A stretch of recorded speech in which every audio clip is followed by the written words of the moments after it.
होतोय का? हां, 100% वेळ काढूपणा केला जातो आहे. मागच्या 2 महिन्यापासून एकच कारण दाखवत आहेत आणि मी ह्याच्या आधी कधी मेरिटवर बोललो नाही, आज देखील बोलणार नाही तुम्हाला.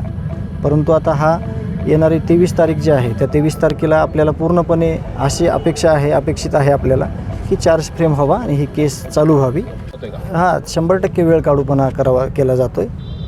मागच्या 2 महिन्यापासून एकच कारण दाखवत आहेत आणि मी ह्याच्या आधी कधी मेरिटवर बोललो नाही, आज देखील बोलणार नाही तुम्हाला. परंतु आता हा येणारी 23 तारीख जी आहे त्या 23 तारखेला आपल्याला पूर्णपणे अशी अपेक्षित आहे आपल्याला की चार्ज फ्रेम व्हावा आणि ही केस चालू व्हावी. केस डिले करण्याचा जो प्रयत्न आहे मागच्या 2 महिन्यापूर्वी निकम साहेबांना बोलून दाखवलेला तो त्यांचा चालू आहे. परंतु त्याचं सगळे उत्तरं वगैरे हे सगळे जे सरकारी वकील आहेत, वकील मंडळी आहे ते देईल. आम्ही फक्त न्यायाच्या प्रतीक्षेत आहोत, आम्हाला न्याय पाहिजे. मात्र दुसऱ्या बाजूने यावं असे आता अर्ज जो आहे तो आरोपींकडून करण्यात. नाही, आरोपीनं काय केलं ह्यापेक्षा ह्यांना लिगल कसं ह्याच्यामध्ये आहेत ते त्यांना माहीत आहे आणि त्यामुळंच ही केस पुढं जाते आहे किंवा ते लढत आहेत.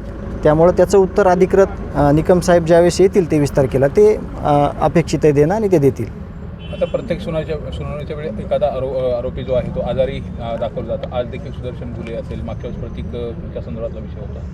आता याच्यावर सुद्धा कठोर पाऊल उचलणं हे माननीय न्यायालयाने ठरवावं. कारण का ह्याच्यात असं होतं आहे की कुणीतरी चक्कर आल्याचं नाटक करतं आहे, त्याची ECG एकदम क्लिअर येते, त्याचा कुठला काही प्रॉब्लेम येत नाही. परंतु वेळ जातो आणि वेळ गेल्यामुळं आजचा दिवस उद्याचा दिवस परवा असं वेळ काढूपणा तुम्ही जे पहिल्यांदा म्हणलात त्याप्रमाणे चालू आहे.